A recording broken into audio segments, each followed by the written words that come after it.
শুভ সকাল বন্ধুরা। সকালবেলা সবাই কেমন আছেন? কি করছি জানেন? দেখাচ্ছি।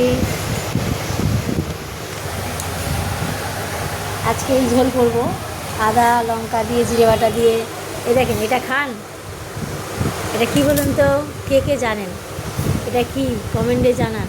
এটা আর একটু গরম জলে দিয়ে এটাকে ভালো করে পরিষ্কার, এমনিও করা হয়েছে, করেছি মাকে দিয়ে, আরও করতে হবে। আর দিয়ে ঝোল করব, আবার চিকেনও হবে, কাটাকুটি হচ্ছে পেঁয়াজটার জন্যে। চা খাবো, চা খেয়ে আবার শুরু করবো। সবাইকে টাটা। সবাই কেমন আছেন? আমারও রান্না বসেছে। এই যে মা ঠাকুরের বাসন ধুতে গেছে, ঘর তুলসী গাছে জল দিতে গেছে, ওইদিকে মাছ এসছে, মাছ ছাড়ানো হচ্ছে। আজকের মতন এইটুকুনি ভাবলাম ঝোল করব, এই ডুমুরের ঝোল করব আজকে মাছ দিয়ে, তাই ভাবলাম একটু ছোট্ট করে একটু করে নিই। সবাইকে টাটা। সবাই ভালো থাকেন, সুস্থ থাকেন, সঙ্গে থাকেন। আজকের মতন এইটুকুনি। আচ্ছা বন্ধুরা, চলে এসেছি একটা রেসিপি নিয়ে। কি জানো তো, সকালবেলা যে ছাড়লাম সেটা কিন্তু গাজরটা ভুলে গেছি, একটু ভেজে নিই ততক্ষণ দেখাতে দেখাতে। দেখো, কাঁচকলা আলু আর এটা সেই ডুমবুর। এই যে ডুমবুরটা ভাজা আছে, ভেজে নেওয়া হয়েছে। এরপরে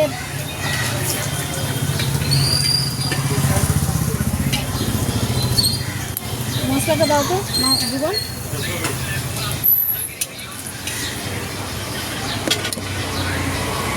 আচ্ছা, এর মধ্যে দিয়েছি আদা, কিন্তু তার আগে ফোড়ন দিয়ে দিই কালো জিরে। আচ্ছা, এতে আদা, জিরে, গোটা ধনে, কাঁচা লঙ্কা সব দিয়ে দিয়েছি। বড় কড়াই করছি কেন না, কড়াটা হিট হয়ে যায়। ছোটো কড়াই বসিয়ে রান্না দেখানো যায় না বন্ধুরা, সামনে চলে যায়, ওই জন্যই। কিন্তু এটা আগে ভালো করে সব মশলা দিয়ে একটু ভেজে নিই। আচ্ছা দেখেছেন, হলুদ দিয়েছি, লঙ্কা দিয়েছি, কাঁচা লঙ্কা গোটা, লবণ, টমেটো সব দিয়ে দিলাম। দিয়ে কিন্তু একটুখানি কষে নিলাম। কী বলছি,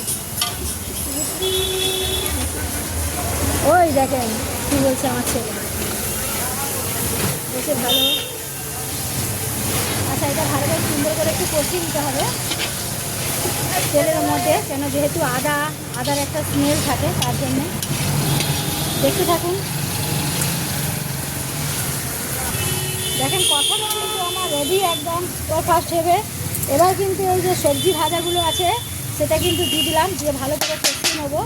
যেহেতু ভাজা আছে বেশিক্ষণ লাগে না, মশলাটাই কষানো মেন। গাড়ির আওয়াজে কিছু শোনা যায় না বন্ধুরা, সাউন্ডও কেটে কেটে যাচ্ছে, কী করে ভেবে পাচ্ছি না, এই জন্যেই। আর এবার এই ডুমুরটাকেও দিয়ে দিলাম। এর ঝোলটা মেন, এটা খাওয়া খুবই উপকার, এই ডুমুরের ঝোল দারুণ। এই কাটতে কষ্ট, নাহলে খেতে দারুণ লাগে। এবার একটুখানি ভাজা ভাজা মতন করে নিই। আচ্ছা দেখেছেন, কষানো কিন্তু হয়ে গেছে। এখন আমি ছাড়বো কাতলা মাছ ডুমুরের ঝোলে। আর আর যে আমার স্যার রাত্রিবেলা নেবেন বলেছেন, উনি তো ডিউটি বেরিয়ে গেছেন, উনি কিন্তু একটা মিলিটারি অফিসার, আর উনি বিকেলবেলা নেবেন বলেন, ওনার জন্যই আরও এটা বানাচ্ছি। আর হলো কি না, রাত্রিবেলা তখন মাছ দিয়ে ওনাকে ফুটিয়ে দেবো। এখন মাছ ওনার ছাড়ছি না, এখন আমার কাতলা মাছের কয়েকটি অর্ডার হলো বলে কাতলা মাছ ছাড়ছি, দিয়ে ঝোল দেখাচ্ছি। এটা কিন্তু 10 মিনিট ফুটবে, যেহেতু ডুমুর ভাজা আছে, কষিয়েছি। 10 মিনিট ফোটার পরে কিন্তু মাছটা ছাড়বো। এটা খেতে যেমন উপকার, শরীরের পক্ষে নাকি খুবই ভালো, আর খেতেও টেস্টটাও খুব সুন্দর। বেশি মাছ দেবো না, এই যখন কাতলা মাছ 4 পিস রেখেছি, ছাড়বো কয়েক পিস রুই মাছ ছাড়বো, দিয়ে ঝোল রেডি করব।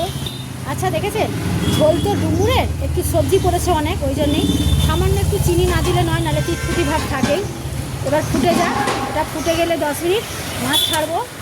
আর এই ঝোলটা কিন্তু দুর্দান্ত খেতে লাগে, এর আগেও একবার করেছিলাম, কিন্তু তখন আমি ভিডিও করতাম না, ওই জন্য ছাড়াও হয়নি।